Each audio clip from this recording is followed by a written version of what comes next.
겸손과 기도. 찬미 예수님. 주간 첫날 마리아 막달레나는 시몬 베드로와 예수님께서 사랑하신 다른 제자에게 달려가서 말하였다. 누가 주님을 무덤에서 꺼내갔습니다. 어디에 모셨는지 모르겠습니다. 베드로와 다른 제자는 밖으로 나와 무덤으로 갔다. 두 사람이 함께 달렸는데 다른 제자가 베드로보다 빨리 달려 무덤에 먼저 다다랐다. 그는 몸을 굽혀 아마포가 놓여 있는 것을 보기는 하였지만 안으로 들어가지는 않았다. 시몬 베드로가 뒤따라와서 무덤으로 들어가 아마포가 놓여 있는 것을 보았다. 예수님의 얼굴을 쌌던 수건은 아마포와 함께 놓여 있지 않고 따로 한 곳에 개켜져 있었다. 그제야 무덤에 먼저 다다른 다른 제자도 들어갔다. 그리고 보고 믿었다. 주님의 말씀입니다.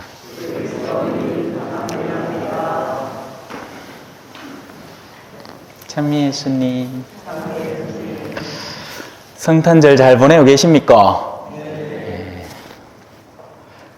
성탄절을 잘 보내는 방법은 세상의 화려함에 젖어드는 게 아니라 마음의 고요함에 빠져드는 거죠. 그 평화를 간직하는 게 성탄절을 잘 보내는 방법입니다. 오늘 복음은 살펴볼 게 많습니다. 그냥 단순한 사건 같아 보이지만 일종의 복음 선포의 과정이기도 하고 또 우리의 사랑의 표현이기도 하고 그렇습니다. 제일 먼저는 마리아 막달레나입니다. 이 장면에서 우리가 주로 들으면서 인지하게 되는 인물은 베드로와 예수님께서 사랑하신 제자, 흔히는 요한이라고 알려져 있지만 사실 그렇게 안 적혀 있습니다. 그죠?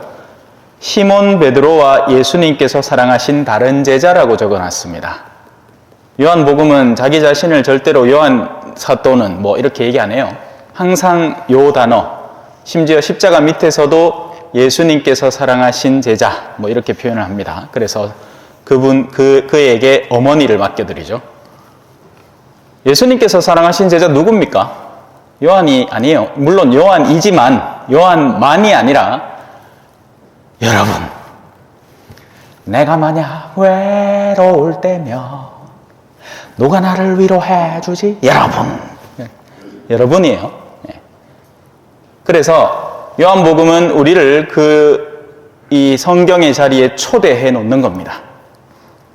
하지만 처음에 그 메시지를 전해주는 대상은 누구냐? 남자 사도들이 아니에요. 마리아 막달레나입니다. 그래서 오늘 이 인물들의 배치는 이렇게 되어 있습니다. 베드로는 교회의 우두머리, 으뜸이죠. 지금의 교황님이고요. 프란치스코 교황입니다. 그죠? 그 수익권을 받아서 사도로부터 이어 내려오는 우리 예비자분들 배웠죠? 교회의 특성, 그죠? 하나이고 공본되고 거룩하고 사도로부터 이어 내려오는, 그래서 우리는 베드로 사도의 수익권을 교황님이 가지고 있다고 믿는 가톨릭 교회, 로마 가톨릭 교회를 믿는 겁니다. 그죠? 그래서 사제의 목에 있는 이 흰 거를 로망 칼라라고 표현하는 거고요. 로마 가톨릭 교회에 종사하는 사제직. 자, 베드로라는 인물입니다. 중간에 서 있는 건 이 예수님의 사랑하는 제자라는 인물이에요. 하지만 우리는 흔히 요한, 오늘 우리가 기념하는 요한, 축일을 맞은 요한 사도죠. 사도 요한입니다. 순결하고 정결합니다. 순수한 마음에 예수님을 알게 된 인물. 베드로는 좀 묵직한 느낌이 나죠. 교회의 뭔가 권위, 법률, 율법, 이런 느낌. 묵직한 베드로. 그리고 순수하고 이 마음이 맑은 요한. 여기 한 명 더 있습니다. 그죠? 마리아 막달레나는 유명한 사람이죠. 흔히 알려지기를 여러 버전들이 있지만 그 가운데 막 혼재가 되기도 하고 막 그렇지만 7 마귀가 나갔다고 알려져 있는 그런 마리아이기도 하고, 또 다른 편에서는 이제 이 라자로의 동생 마리아, 흔히는 어둠에 잠겨 있다가 구원을 받은 인물입니다. 용수철 꾹 누질렀다가 띠용용용 하면 깊이 누지른 만큼 더 높이 뛰어오르죠, 그죠? 마리아 막달레나는 사랑의 눈먼 여인입니다. 그래서 예수님의 흔적이라면 어디든 뭐라든 할 준비가 되어 있고, 그래서 무덤에도 가장 먼저 달려갔고 그 무덤이 비어 있는 걸 확인하자마자 제자들에게 달려와 보고를 하고 있는 겁니다. 뭔가를 잃었을 때 그것의 소중함을 되찾는 거예요. 여러분, 숨 한번 멈춰보면 공기가 중요한 걸 그제서야 깨닫게 되죠. 물에 빠져보면, 물에 빠져가지고 어이카다 진짜 죽겠다 싶을 정도로 허우적거리다 보면 밖에 나와서 숨을 우리가 쉰다는 것의 의미를 새롭게 깨닫습니다. 그죠? 저는 빠져본 경험이 있어서 이걸 알아요. 죽는 줄 알았거든요. 남미에서. 그래서 마리아의 사랑은 막 튀어오르는 사랑입니다. 예수님께서 사랑하신 제자 요한의 사랑은 순결한 상태에서 사랑을 알게 되었기 때문에 빠릅니다. 다른 거추장스러움이 없는 거죠. 마리아의 사랑은 뻥 튀어오르는 사랑이고, 요한의 사랑은 순결해서 거침없습니다. 이제 베드로의 사랑은 진득한 사랑이죠. 더디고 느리지만 진득하게 꾸준하고 성실하게 메꾸어가는 사랑입니다. 자, 이제 설명 다 끝났습니다, 사실. 그게 담겨있는 게 이거 내용이에요. 그래서 마리아 막달레나는 막 튀어가는 겁니다. 여기도 튀어가고 저기도 튀어가고. 성당에 왜 성령기도회 하는 분들의 특징들이 그렇죠. 이분들의 특징이 뭐냐? 하느님의 사랑을 절절하게 체험하신 분들입니다. 뭔가 정말 죽을 정도까지 내려가 왔다가 하느님이 은총으로 도와주셔서 겨우 살아나게 된 사람들이에요. 이 사람들의 사랑은 거침이 없습니다. 막 여도 찾아가고 저도 찾아가고 영화다는 신부님이 있으면 막 초전에도 오고 막 그래. 그날 봤지요, 그죠? 성령기도 할 때 막 왔지 않습니까? 저 서울에서, 부산에서, 동네에서 다 왔더만. 거침이 없어요. 왜냐하면 은총의 맛을 봐버린 거예요. 아, 이거 진땡이구나. 아, 이거 사람이 그냥 보는 것 안에 머물러 있는 것이 아니라 그것을 넘어서는 어떤 능력과 힘이 실제로 존재하고 내가 그 은혜로움을 입은 사람이구나 한다면 그때부터는 이 사람 눈엔 그밖에 안 보이는 겁니다. 심지어는 자신의 일상도 때로는 소홀히 여기면서까지 영적인 은총을 향해서 달려나가는 사람, 마리아 막달레나인 거죠. 그래서 예수님에 대한 소식도 가장 먼저 전해요. 이거 예수님 아닐까요? 저거 예수님 아닐까요? 이곳에 예수님이 계셨던 게 아닐까요? 예수님 과연 어디 계신가요? 막 거침없습니다. 자, 그렇게 해서 그 소식이 이제 두 제자에게 전달이 됩니다. 한 명은 순수한 사랑이라고 했고 한 명은 진득한 사랑이라고 했죠. 순수하기 때문에 걸음마가 빠릅니다. 막 달려가요. 예수님이 있을 법하다 싶은 곳에 먼저 달려가는 사랑입니다. 그래서 두 사람이 함께 달렸는데 다른 제자가 베드로보다 빨리 달리는 겁니다. 사랑이 항상 속도면에서 이겨요. 이성이 진득한 반면 감성은 빠르죠. 느낌. 만날 수 없잖아. 느낌이 중요해. 난 그렇게 생각해. 이래 노래하면 느낌 바로 오잖아. 안 하예? 아이고, 우리 성당은 왜 느낌이 없노?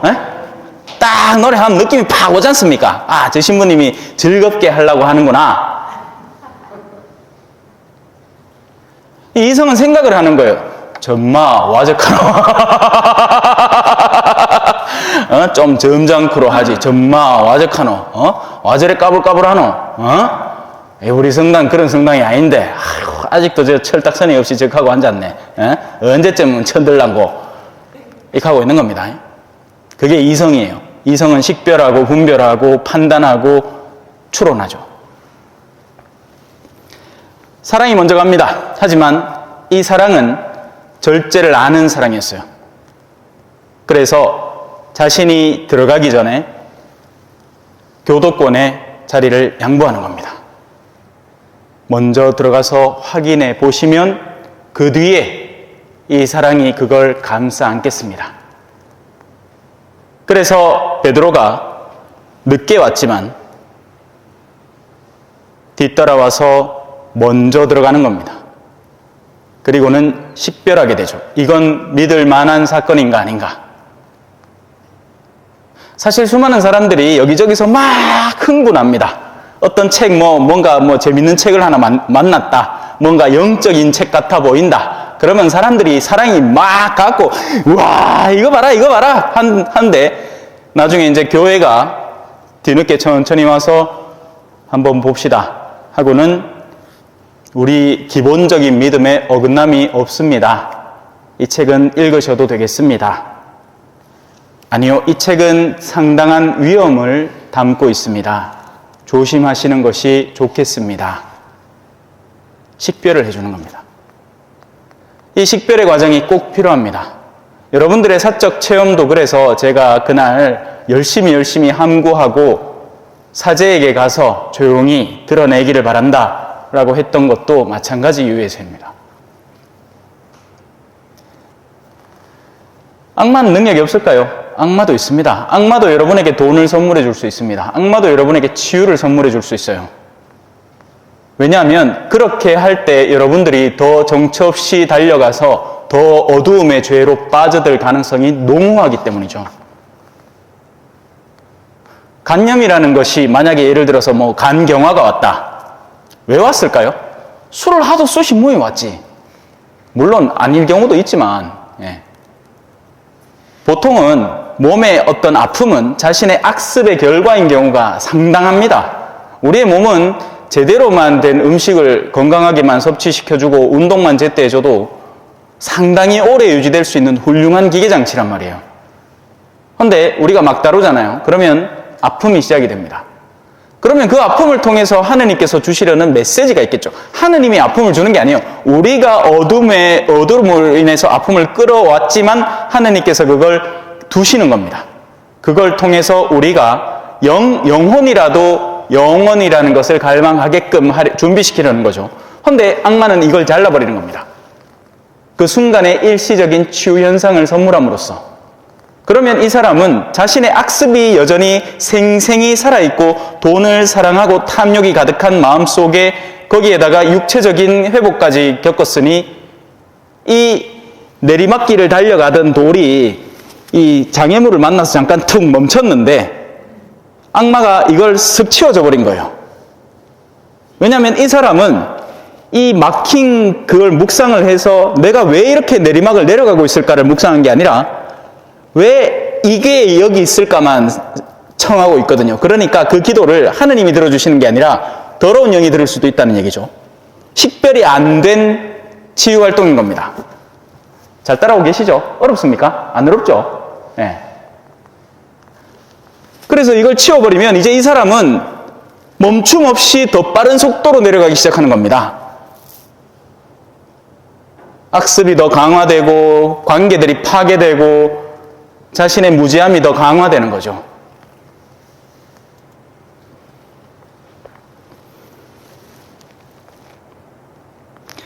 그제야 무덤에 먼저 다다른 다른 제자가 들어가서 보고 믿는 겁니다. 그전에는 바라봄만 했죠. 그리고 자신의 첫 번 바라봄, 일단 베드로가 오기 전까지 언뜻 보기는 했지만 그 안에는 아마포만 보았습니다. 하지만 베드로는 들어가서 아마포뿐만이 아니라 예수님의 얼굴을 쌌던 수건이 아마포와 함께 놓여있지 않고 따로 한 곳에 개켜져 있다는 좀 더 세밀한 식별과 관찰을 한 뒤에 예수님은 분명히 이 무덤에는 안 계신다. 빈 무덤이라는 분명한 확신을 하게 된 겁니다. 근데 빈 무덤이 부활의 증거가 아니에요. 아시죠? 이거 예비자분들한테도 설명을 드렸어요. 부활의 증거가 있느냐? 없습니다. 그러면 부활의 증거가 없느냐? 있습니다. 이 뭔 소리야? 그죠? 네. 무엇이 부활의 증거인가? 가장 확실한 증거는 이거죠. 사람들이 변한다는 겁니다. 부활을 없이 살아가는 사람은 현세밖에 없기 때문에 현세 안에서 어떻게든지 자기의 자리를 구축하고 마련하고 확보하는데 애를 다 쏟습니다. 그게 부활이 없는 사람의 특징이에요. 아무리 신앙생활을 오래 하고 신앙에 몸담고 평소에 계속 미사를 나온다고 하더라도 일상의 영역 속에서 자신의 이 생존의 자리를 확장하고 구축하는 것만 신경 쓰는 사람은 아직 부활이 스며들지 못한 사람입니다. 반면 자신의 생을 때로는 내던지면서까지 영원이라는 것을 꿈꾸는 사람들이 있죠. 그 대표적인 사람들이 누구예요? 순교자들이죠. 그래서 사도들은 오늘 요한 사도 말고는 다 순교당했습니다. 왜냐하면 요한 사도는 사명이 남아있어서 죽고 싶어도 못 죽은 거예요.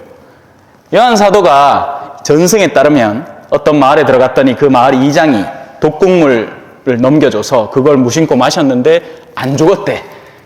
성경 말씀 그대로죠. 너희는 뱀을 쥐거나 그 독을 마셔도 죽지 않을 것이다. 물론 그 뱀과 독은 사람 속에 들어있는 더러운 의지를 말합니다. 그게 독이에요. 여러분, 독이라는 건 그렇잖아요. 그죠? 한 사람에 대해서 슈슈슈 소문내면 그 독이 퍼져가지고 그 공동체를 죽여버립니다. 그게 진짜 독이에요. 그 독은 얼마나 더럽고 비밀스러운지 드러나지도 않는다고요. 하지만 요한 사도는 예수님이 그러셨던 것처럼 예수님이 가장 촉망받는 제자였기 때문에 그런 것을 실제 자신의 존재로 드러냈어야 하고 또 그가 살아남아서 우리에게 전하는 이 오늘의 일독서 요한 1서 서간과 그리고 그가 남긴 복음, 그래서 이 복음사가라고 하죠. 요한 복음사가. 제가 제일 사랑하는 복음이에요. 순수 영적인 책입니다. 요한복음은 사랑에 빠지지 않고는 읽을 수가 없는 책이에요. 무슨 소리인지를 모르거든. 다른 복음들은 사건 전개가 이렇게 되는구나. 마치 무슨 형사가 이 사건 정황 치조해가지고 이렇게 진술서 써놓은 것처럼 한때 마리아가 아들을 낳았는데 그 이름은 예수였고 막 하면서 그 다음 사건이 전개되고 그런 시간에 따른 전개라면 요한복음은 시작부터 태초에 말씀이 계셨다. 뻥찐 소리 하기 시작합니다. 내 마음은 호수요 그대 노저오. 이게 뭔 소리야, 그죠? 지 마음이 뭔 놈 호수라. 너 갖고 한 번만 국질러도 아약 하고 도망갈기. 너는 내 눈에 넣어도 아프지 않아. 거짓말하고 앉았다. 그죠? 아니란 말입니다. 사랑에 빠지면 세상이 시로 변해요. 비유와 상징들로 넘쳐난단 말이죠. 사랑하는 사람이 날 위해서 무엇을 남겼을까? 왜 오늘은 창가에 흰 수건을 널어 놓았을까? 저건 나에 대한 어떤 메시지일까? 베드로 앞에 앉혀놓고 강론하는 기분입니다. 아이고, 우리 어르신들은 표정도 하나 안 변하고 그래요. 오늘 화답송은 이렇게 노래합니다. 오늘 화답송의 한 부분. 의인에게는 빛이 내리고 마음 바른 이에게는 기쁨이 쏟아진다. 의인들아 주님 안에서 기뻐하여라. 아멘. 찬미 예수님, 겸손과 기도.